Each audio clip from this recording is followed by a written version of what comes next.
Assalamualaikum warahmatullahi wabarakatuh. Perkenalkan, nama saya Gilang Ramadan dengan nomor NIM 340222024 dari kelompok 6 kelas manajemen karyawan B.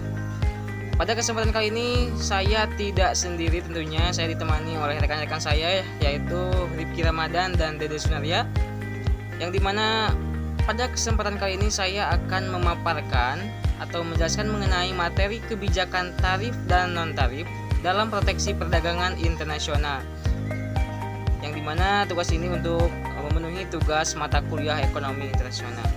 Oke, langsung saja kita ke pembahasannya. Yang pertama saya akan membahas mengenai tarif. Apa sih itu tarif?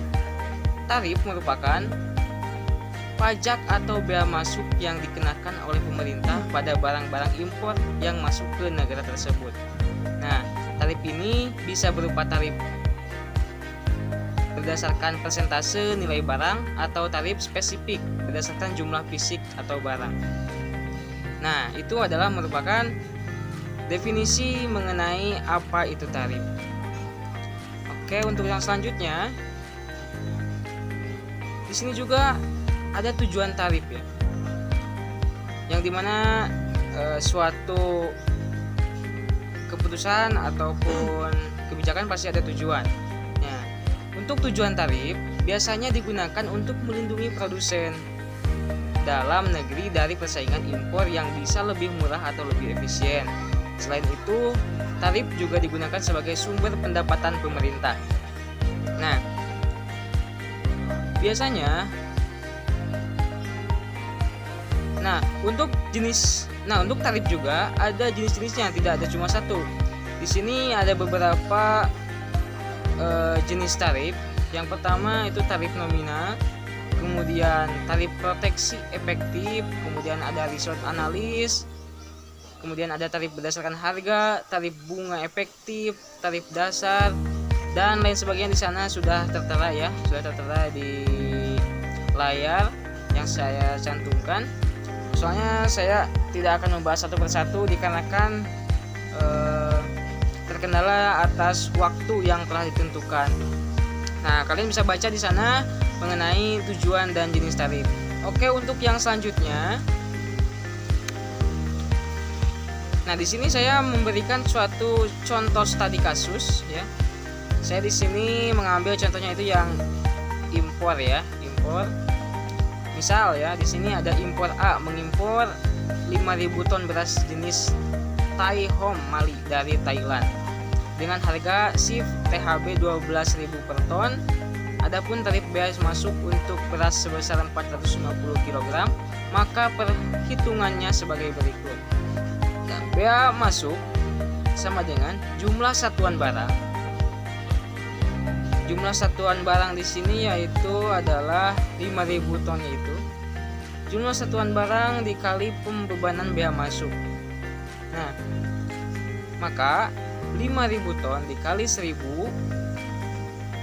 kemudian dikali pembebanan bea masuk yaitu 450 per kilogram. Nah, yang hasilnya itu adalah 2,25 miliar. Nah, oke, untuk yang selanjutnya di sini akan memaparkan mengenai kebijakan non tarif ya, yang dimana materi ini akan dibahas oleh rekan saya yang satu lagi, yaitu kepada Dede di Haturana. Dipersilahkan.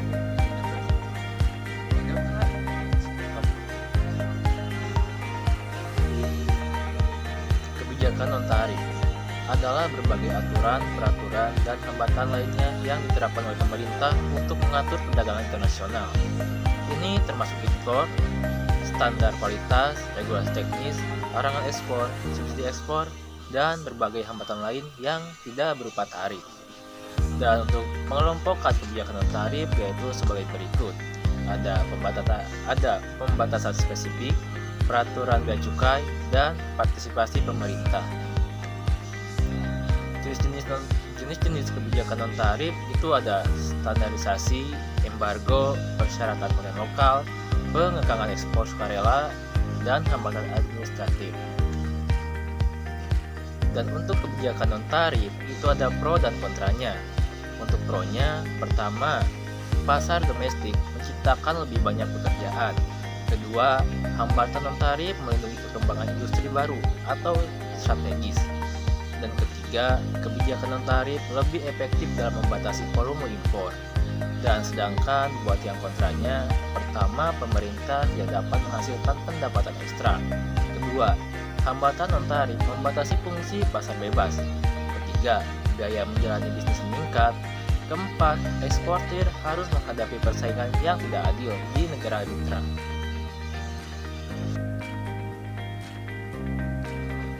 Assalamualaikum warahmatullahi wabarakatuh. Saya Rifki Ramadan dari kelas karyawan B Manajemen. Di sini saya akan melanjutkan materi dari pemaparan teman saya yang tadi tentang proteksi perdagangan internasional. Yang memiliki arti, proteksi adalah tindakan yang diambil oleh pemerintah untuk melindungi produsen dalam negeri dari persaingan asing, baik melalui tarif maupun kebijakan non-tarif, dan bertujuan untuk menjaga atau meningkatkan daya saing industri dalam negeri dan mendukung lapangan kerja. Hal ini dapat membantu industri dalam negeri menghadapi persaingan dan produk impor yang mungkin lebih murah atau lebih efisien.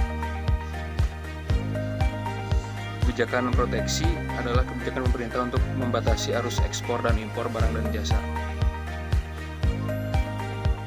Selanjutnya, alasan kebijakan proteksi perdagangan.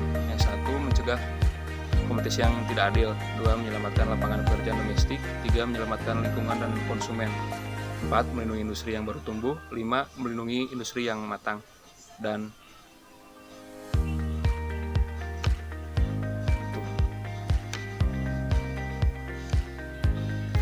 contoh dari proteksionis yang banyak dilakukan dengan pemberlakuan tarif bea masuk, kewajiban lisensi impor dari negara mitra dagang, serta hambatan teknis dan tindakan sanitasi serta fitosanitasi.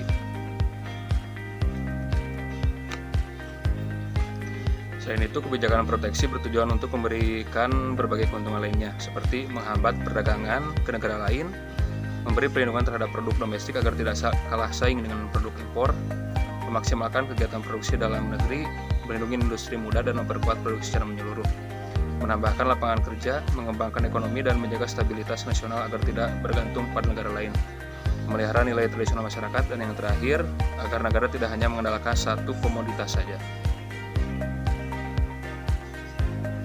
Yang terakhir, jenis-jenis proteksi perdagangan. Tarif impor adalah pajak atas barang impor. Yang kedua, kuota impor, membatasi kuantitas produk impor yang masuk pasar domestik. Yang ketiga, subsidi, membantu mengurangi biaya produksi dan harga jual. Yang terakhir, yang keempat, devaluasi mata uang asing, upaya yang disengaja oleh suatu negara untuk menurunkan nilai tukar mata uang terhadap mata tukar uang nilai lain. Contoh kebijakan proteksi ada 3. Yang pertama, kuota, artinya pemerintah memberi kuota barang yang dapat dijual. Adapun pembatasan kuota berlaku untuk barang yang diimpor, diproduksi, dan diekspor. Pada pembatasan kuota impor, tujuan kebijakan proteksi adalah mencegah produk penting ada di negara lain, menjamin ketersediaan produk dalam negeri, yang terakhir melakukan pengendalian harga dan pengawasan produksi sehingga stabilitas ekonomi tercapai. Nomor 2, tarif, maksudnya pembayaran pajak atas barang dagang yang melalui wilayah pabean. Adapun barang yang masuk ke area negara kita akan dikenakan bea yang masuk. Yang terakhir, yang ketiga, dumping. Dumping merupakan kebijakan menjual barang di negara asing tetapi harganya lebih rendah daripada dalam negeri. Untuk contoh ini, tujuan kebijakan proteksi adalah meningkatkan jumlah perdagangan dan agar konsumen di negara pengimpor mendapat keuntungan. Namun demikian, negara tersebut biasanya memiliki industri yang mirip. Oke, itu adalah pemaparan materi mengenai kebijakan tarif dan non-tarif dalam proteksi perdagangan internasional dari kami. Mohon maaf apabila banyak kesalahan atau kekeliruan karena kami juga masih dalam tahap pembelajaran. Sekian dari kami. Wassalamualaikum warahmatullahi wabarakatuh.